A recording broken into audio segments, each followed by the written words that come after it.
I'm a postdoc in the University of Liverpool. And in this presentation, I'm going to talk about our short paper, Heterogeneous Verification of an Autonomous Curiosity Rover. This is joint work with Marie, Matt, Angelo, and Michael, all from the University of Liverpool. In this work, we added an autonomous rational agent to perform the decision-making of the Curiosity Rover. And this was done in a simulation environment using a simple mission as an example. Then we verified different components of the system using various verification techniques and tools. We had two main motivations. The first is about autonomy, as decision-making of planetary rovers often rely on teleoperation. And the second motivation is related to the different levels of abstraction used in the components of the system, and how different verification techniques can be better suited to tackle them. To address the first, we implemented an autonomous decision-making agent. And to address the second, we verified the agent using a program model checker. We verified the agent environment interface using an automated theorem prover. And we verified the communication with a model checker. As a safety net, we also employ runtime verification.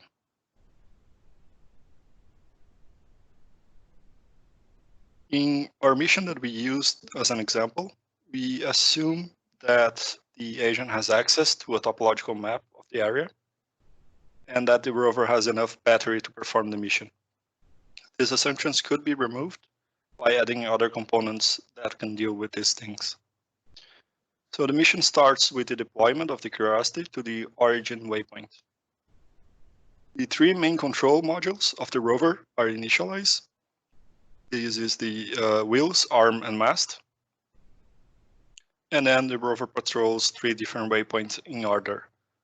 So from A to B, from B to C, from C to A, and then it starts over again. There are some restrictions in this order, such as the mast and the arm have to be extended to collect data, but it is not safe to do so when there is, for example, presence of high winds in the waypoint. And it should also try to avoid radiation. So the figure here on the right indicates the order of movement, not the topological map. Because, for example, it is possible to go from A directly to C, should, for example, waypoint B have radiation. The simulation is run in Gazebo, which is a 3D simulator using ROS, the robot operating system, a middleware for development of robotic systems.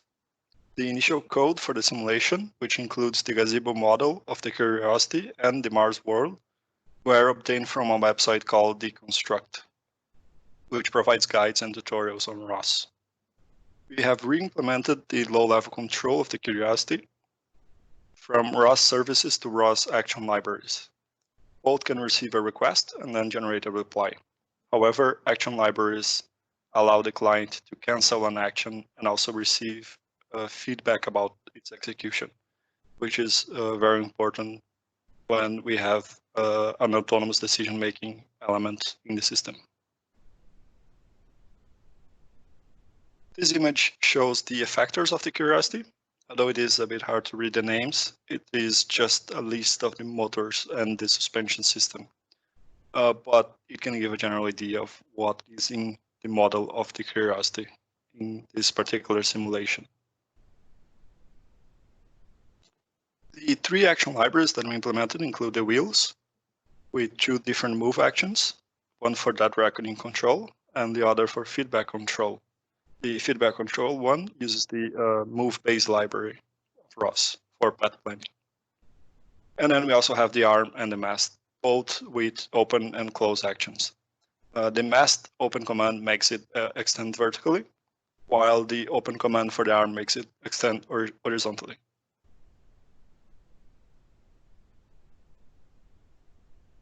The rational agent we added follows the belief, desire, intention, or BDI model. A belief is information about the world that the agent believes in. Desire is a goal that the agent wants to achieve, and an intention is the commitment of the agent towards a step to achieve a goal.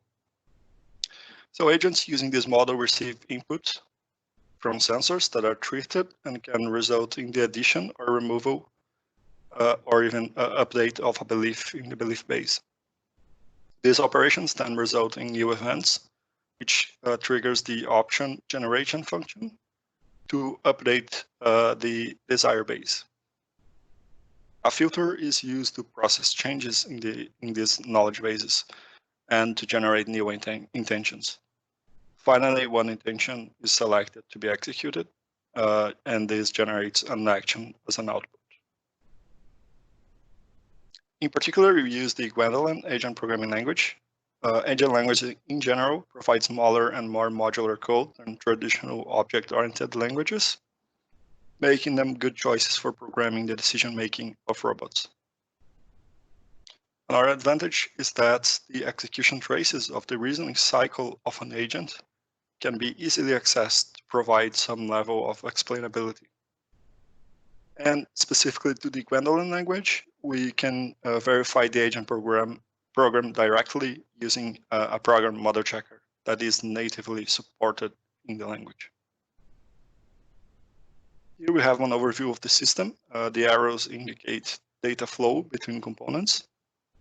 We have the agent and an environment interface that is responsible for translating information and commands between the agent and the robot. We use the ROS-Bridge library to support the communication between the agent and the robot. And then we have the three control modules as action libraries with their respective clients and servers.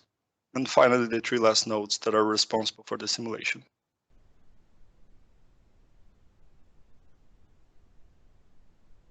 Now let's take a look at the verification on some of these components. First, we have the agent.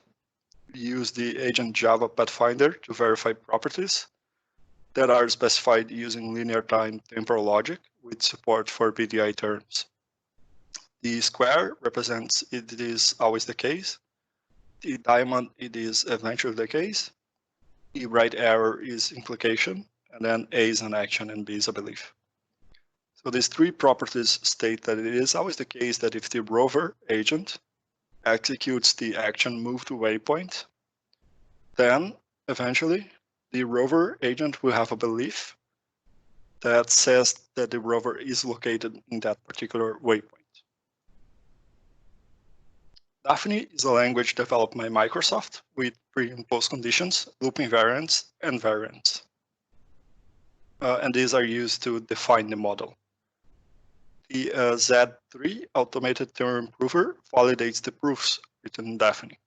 As an example here, we have some parts of the Daphne model. So the first example here is that if the system is not ready, then no actions should be executed. The second is that if the wind speed and the radiation are below a certain threshold, then the environment outputs that the waypoint is fine. To verify the communication between the components, we use the communicating sequential processes, CSP. Specifically, the FDR4 model checker is used to verify the CSP models. And we verify three different properties. When a client sends a goal, it will begin execution on the correct server. When a client sends a goal, eventually, it receives a result from the server. And then the third one is when the agent instructs a client node to perform an action, the server informs the agent that it is ready, and then eventually the agent receives a result. So as an example of part of the first property, we have here that if the ARM client sends a goal, and this can be any goal, which is indicated by the interrogation mark followed by the underscore, which can match with any parameter sent along the send goal ARM channel. Then the goal is executed by the ARM server, which is indicated by the execute goal event with the ARM parameter, and then eventually terminates. ROS monitoring is a runtime verification framework for ROS. We use the runtime monitoring language to write some properties that we want to verify at runtime.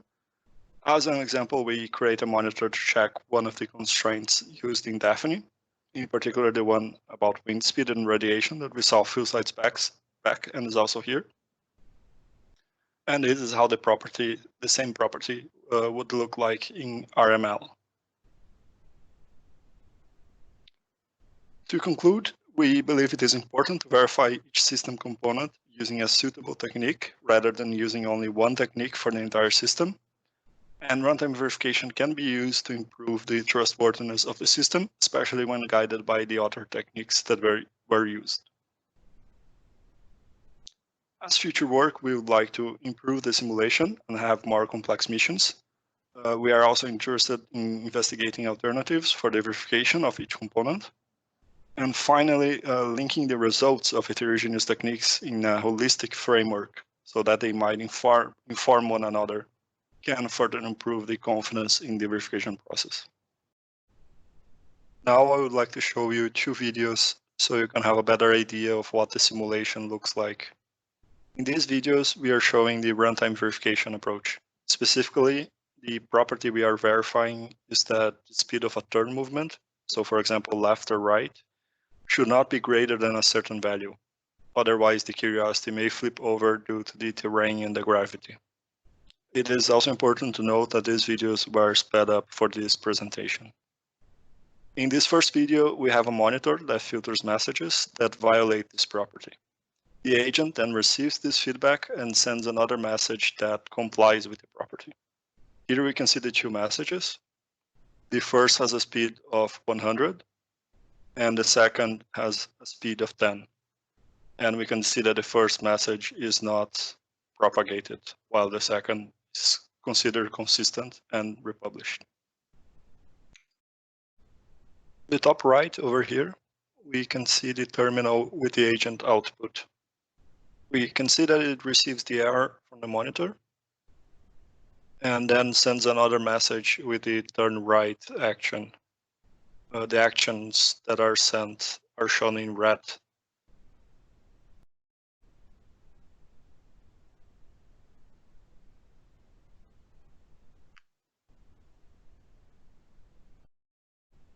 In this second video, we show what happens if the monitor does not filter the message and instead only logs it. We can see the message that violates the property is republished, and then the curiosity flips over.